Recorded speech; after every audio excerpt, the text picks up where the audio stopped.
अस्सलाम वालेकुम। Today we are going to start with the cortical areas. ठीक है, जो सेरेब्रल कॉर्टेक्स के अंदर प्रेजेंट है। हमने सेरेब्रल कॉर्टेक्स की हाफ पार्ट कर दिया था, जिसके अंदर हमने उसका स्ट्रक्चर देखा था, कौन कौन से सेल्स होते हैं, कौन कौन सी लेयर्स होती हैं, किस किस तरह अरेंज होते हैं फाइबर्स, वो हमने देख लिया था। Now we will start with the cortical areas. Cortical areas में हम लोब वाइज करेंगे। सबसे पहले फ्रंटल लोब में जो जो एरियाज़ हैं, फिर पैराइटल लोब के, ऑक्सीपिटल लोब के, टेम्पोरल लोब के, और उन एरियाज़ की बेसिक से लोकेशन भी देखेंगे और उनका स्ट्रक्चर और फंक्शन भी देखेंगे। ठीक है, कॉर्टिकल एरिया सबसे पहले फ्रंटल लोब पे आते हैं। तो फ्रंटल लोब में हमारे पास एक एरिया होता है जिसको हम कहते हैं प्री सेंट्रल एरिया, और वो कहाँ होता है? प्री सेंट्रल गायरस में। ठीक है, अभी मैं आपको फिगर में भी दिखा दूँगी, ज़्यादा डिटेल में आपको तब पता चलेगा जब हम सेरेब्रम का दूसरा चैप्टर करेंगे। उसके अंदर होता है प्री सेंट्रल एरिया, और इस प्री सेंट्रल एरिया को हम दो पार्ट्स में डिवाइड करते हैं। एक इसका सामने वाला पोर्शन है जिसके अंदर डिफरेंट एरियाज़ हैं, और एक इसके पोस्टीरियर वाला पोर्शन है। अब जो एंटीरियर पोर्शन है उसमें आ जाता है आपके पास प्री मोटर एरिया। इसके अलावा प्री मोटर एरिया को ही सेकेंडरी मोटर एरिया कहते हैं, या ब्रॉडबैंड एरिया नंबर 6 कहा जाता है। ठीक है, इसके अलावा इसके अंदर जो एरियाज़ आते हैं वो एरिया 8 है, 44 है और 45 है।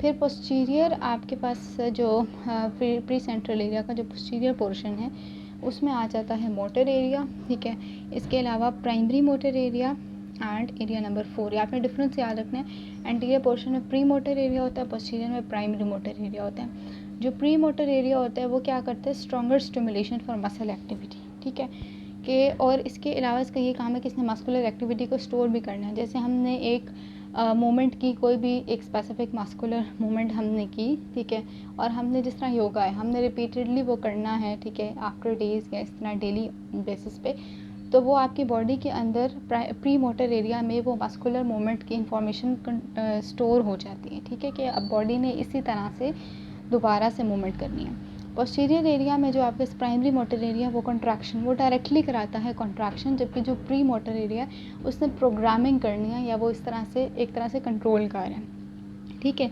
इनकी थोड़ी थोड़ी लोकेशन भी देख लेते हैं। हमारे पास जो प्राइमरी मोटर एरिया है जो मैंने आपको इसके अंदर बताया, बल्कि पहले हम इंटीरियर देख लेते हैं। इंटीरियर में जो एंटीरियर पोर्शन है, इसे मैंने आपको बताया प्री मोटर एरिया है। ठीक है, ये कहाँ पे होता है? ये interior part of the pre central gyrus में होता है, एंड आपका जो superior, middle and inferior frontal gyri है उसके पोस्टीरियर पार्ट में होता है। इतनी ज़्यादा डिटेल तो कोई नहीं पूछेगा, बस ये याद रख लें कि प्री सेंट्रल गायरस के सामने होता है। ठीक है, अच्छा, प्राइमरी मोटर एरिया का मैंने आपको मेन फंक्शन बता दिया कि वो आपके मसल ग्रुप्स की मूवमेंट को कंट्रोल करेगा, और इसके अलावा जो प्री मोटर एरिया है उससे मूवमेंट्स को भी कंट्रोल करना और साथ साथ मस्कुलर एक्टिविटी को स्टोर भी करना है। फिर हमारे पास कुछ और एरियाज़ हैं जिनके बारे में मैं आपको मेन बता देती हूँ। ठीक है, सप्लीमेंट्री मोटर एरिया आपके पास मीडियल फ्रंटल गायरस में होता है। ठीक है, और ये क्या करता है? जो कॉन्ट्रालेटरल लिम्स हैं, जैसे हम चल रहे हैं, कॉन्ट्रालेटरल लिम्स की मूवमेंट को कंट्रोल कर रहा होता है। अच्छा, इसके अलावा आ जाते हैं फ्रंटल आई फील्ड। एक एरिया होता है कि आपका जो प्री सेंट्रल गायरस में फेशियल एरिया है वहाँ से लेकर मिडिल फ्रंटल गायरस तक चला जाता है, और इसने क्या कंट्रोल करना है? आइज़ की कॉन्जुगेट मूवमेंट। ठीक है, जब हम आइज़ को कॉन्जुगेटली इकट्ठे मूव करते हैं, या लैटरली या मीडियली, या एक आंख को लैटरली मीडियली, इस तरह से जो आइज़ की इकट्ठी मूवमेंट होती हैं उनको कंट्रोल करिए फ्रंटल आई फील्ड। फिर आ जाते हैं Broca's area. Broca's area inferior frontal gyrus में होता है आपके पास। ठीक है, और इस एरिया का ये काम होता है कि ये रिसेप्टिव जोन होता है। ठीक है, कि इसने सारी इन्फॉर्मेशन को स्टोर करना है। बेसिकली इसने कॉम्प्रिहेंशन करनी होती है आपके पास, जो भी हमने चीज़ देखी है या सुनी है उसको हम किस तरह से समझेंगे, कॉम्प्रिहेंड करेंगे, तो उसको हम वो ब्रोकस एरिया का काम है। फिर आ जाते हैं प्री फ्रंटल कॉर्टेक्स पे।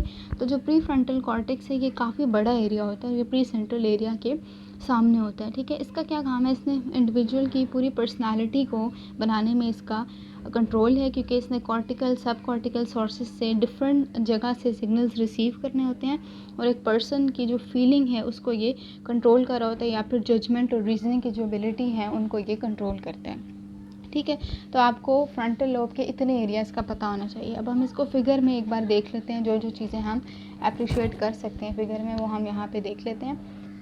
यहाँ से स्टार्ट करते हैं। हमारे पास है प्राइमरी मोटर एरिया, ये जो मैंने ब्लू के अंदर हाईलाइट किया है, this is pre central gyrus. ठीक है, अब इसके एंटीरियरली ये वाला पोर्शन है और कुछ पोस्टीरियरली पोर्शन है। तो ये प्राइमरी मोटर एरिया है आपके पास। ठीक है, और ये प्री मोटर एरिया जिनके फंक्शंस हमने अलग अलग कर लिए हैं। इसके अलावा ये सेकेंडरी वाला पोर्शन है, ये ब्रॉडमैन एरिया 4 है, ठीक है। यहाँ पे ब्रॉडमैन एरिया 44 और 45 आ जाएंगे। इधर ब्रोकास एरिया है। तो इनकी लोकेशन, ये फ्रंटल आई फील्ड, इनकी लोकेशन अगर आप रीड करेंगे चैप्टर तो डिटेल में समझ आ जाए कि किस गायरस के सामने है, किसके पोस्टीरियरली है, क्या डिटेल में लोकेशन है। इतना वैसे कोई एमसीक्यू में पूछता नहीं है, सिर्फ आपको मेन एरियाज़ का पता होना चाहिए कि फ्रंटल लोब में कौन कौन से एरियाज़ हैं और वो गायरस के सामने हैं या पीछे हैं, बहुत ज़्यादा डिटेल नहीं। फिर आ जाते हैं पैराइटल लोब पे। तो पैराइटल लोब में आपके पास 3 पोर्शंस हैं, ठीक है। प्राइमरी सोमेस्थेटिक एरिया, इसके अलावा आपके पास है सेकेंडरी सोमेस्थेटिक एरिया और सोमेस्थेटिक एसोसिएशन एरिया, ठीक है। इन तीनों की भी हम लोकेशन देखेंगे, मैं आपको फिगर के अंदर दिखा देती हूँ इनकी लोकेशन। ये है हमारे पास प्राइमरी सोमेस्थेटिक एरिया, ठीक है। फिर इसी तरह होगा हमारे पास सेकेंडरी, ये है प्राइमरी सोमेस्थेटिक एरिया। फिर इससे नीचे आ जाएँ तो सेकेंडरी सोमेस्थेटिक एरिया और इसी तरह एक और एसोसिएशन एरिया जो कि यहाँ पर नहीं नज़र आ रहा। इन तीनों के क्या काम है? जो प्राइमरी सोमेस्थेटिक एरिया ये आपका सेंसरी कॉर्टेक्स से सिग्नल्स रिसीव करता है और इसने मस्कुलर एक्टिविटी को कंट्रोल करना होता है। जो सेकेंडरी सोमेस्थेटिक आपके पास है एरिया, उसने क्या करना होता है? जो क्यूटेनियस सप्लाई है, ठीक है, क्यूटेनियस स्टिमुलाई, जो स्किन से जितने भी सिग्नल्स आ रहे हैं, जिस तरह के स्किन पे टैपिंग हुई या कोई भी फाइन या टच वगैरह, उसकी जो है वो रिसीव करता है सेंसेशंस, ठीक है। फिर सोमेस्थेटिक एसोसिएशन एरिया है, इसका ये काम है कि इसने एक ऑब्जेक्ट को देख के उसको रिकॉग्नाइज़ करना है, ठीक है, कि एक चीज़ को रिकॉग्नाइज़ करने की जो एबिलिटी है वो आपका सोमेस्थेटिक एसोसिएशन एरिया का काम। उसके बाद आ जाते हैं ऑक्सीपिटल लोब पे। ऑक्सीपिटल लोब में 3 एरियाज़ आते हैं, primary visual area, secondary visual area, occipital eye field, ठीक है। इसकी इतनी अच्छी फिगर नहीं है बट आप इसको बेशक सर्च आउट कर लें, ठीक है। हम इसके मेन देख लेते हैं। Primary visual area, field of vision. Field of vision क्या होती है? जब हम बिल्कुल स्ट्रेट देखते हैं, एक चीज़ पे फोकस करते हैं तो उस चीज़ के साथ साथ उसके इर्द गिर्द आपको जितना पोर्शन नज़र आता है that is your field of vision, ठीक है। तो वो फील्ड ऑफ विजन जो दिखाने के लिए प्राइमरी विजुअल एरिया कंट्रोल करें। सेकेंडरी विजुअल एरिया आपके विजुअल इंफॉर्मेशन को कंट्रोल करता है, that is related to past experiences, ठीक है, कि आपने पहले कुछ देखा है और आप उसको मेमोराइज़ करें कि हाँ, मैं जिस तरह आप किसी इंसान को देखते हैं और आपको लगता है कि आपने उसको पहले देखा है, तो वो पास्ट एक्सपीरियंस के बेसिस पे आपने उसके फेस को याद किया हुआ है, उसके इमेज को इम्प्रिंट किया हुआ है अपने अंदर, तो वो सेकेंडरी विजुअल एरिया का काम। Occipital eye field, conjugate deviation of eyes, ठीक है। जब हम कर रहे हैं अपने आइज़ के मूवमेंट कर रहे हैं इकट्ठे, तो वो आपके पास ऑक्सीपिटल आई फील्ड कंट्रोल करें। टेम्पोरल लोब पे आते हैं तो इसमें 3 एरियाज़ हैं, primary auditory area, secondary auditory area, Wernicke's area. Primary auditory area, इसको कहते हैं ऑडिटरी एसोसिएशन एरिया। अच्छा, इसको कहते हैं प्राइमरी ऑडिटरी एरिया और या ऑडिटरी एसोसिएशन एरिया, ठीक है। ऑडिटरी सिग्नल सारे रिसीव करेगा। सेकेंडरी ऑडिटरी एरिया जो आपके पास होता है वो साउंड की इंटरप्रिटेशन करता है। और वर्निकीज़ एरिया जो है वो आपका रिटन और स्पोकन लैंग्वेज की कॉम्प्रिहेंशन, ठीक है। आई एम सॉरी, मैंने आपको वहाँ पे गलत बता दिया। ब्रोकास और वर्निकीज़ में ये डिफरेंस है कि वर्निकीज़ रिसेप्टिव जोन होता है, आपने जो कोई लफ्ज़ लिखा हुआ है या किसी ने बोला है उसको कैसे समझा जाएगा, कॉम्प्रिहेंड किया जाएगा, वो वर्निकीज़ का काम है। और जो ब्रोकास है वो आपके बेसिकली स्पीच को, ठीक है, वर्ड्स को क्रिएट करने का जो काम है वो ब्रोकास एरिया का। आगे आ जाते हैं अदर कॉर्टिकल एरियाज़। तो इसमें टेस्ट एरिया है, वेस्टिबुलर एरिया है और इंस्यूला है, इसका भी हम देख लेते हैं।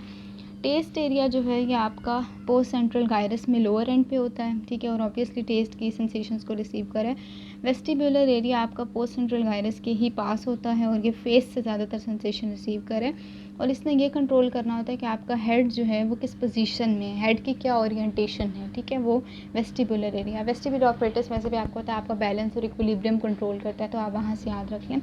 फिर इंस्यूला। इंस्यूला कॉर्टेक्स का ऐसा पोर्शन है जो आपका लैटरल सर्कस के अंदर होता है, ठीक है। और इसके फाइबर के कनेक्शंस की इतनी कोई ख़ास बात नहीं है। इसका बस एक बात आपने याद रखनी है कि जितने भी आर्टिकुलेटरी मूवमेंट्स हैं, ठीक है, आर्टिकुलेशन का मतलब है कि आप जब कोई भी मूवमेंट करें या बॉडी के अंदर कोई भी एक्शन करें तो उसमें जो कोऑर्डिनेटेड एक्शन परफॉर्म हो रहा है मसल्स का या फिर आपके लिगामेंट्स का, उसको आर्टिकुलेशन कहते हैं। तो बोलते हुए जितने भी आर्टिकुलेटरी मूवमेंट्स, आपकी टंग मूव कर रही है, आपके सॉफ्ट पैलेट, सब चीज़ों की मसल्स की मूवमेंट हो रही है, तो वो सब चीज़ें जो आर्टिकुलेशन है वो कंट्रोल करनी है इंस्यूला ने। फिर आ जाते हैं एसोसिएशन कॉर्टेक्स पे। तो एसोसिएशन कॉर्टेक्स को होमोटिपिकल कॉर्टेक्स भी कहते हैं, ठीक है। और इसको क्यों कहते हैं? जैसे प्राइमरी सेंसरी एरियाज़ हमने कहा, ठीक है, और प्राइमरी मोटर एरियाज़ हमने कहा वो आपका टोटल कॉर्टेक्स का थोड़ा सा पोर्शन बनाते हैं। बाकी एरियाज़ में सारी की सारी 6 लेयर्स होती हैं, इसलिए इन्हें होमोटिपिकल कॉर्टेक्स कहते हैं, जो कि एसोसिएशन एरियाज़ को कॉन्स्टिट्यूट करते हैं। उसके बाद आ जाते हैं कि अब इसमें एंटीरियर पोर्शन होता है और एक पोस्टीरियर पोर्शन है।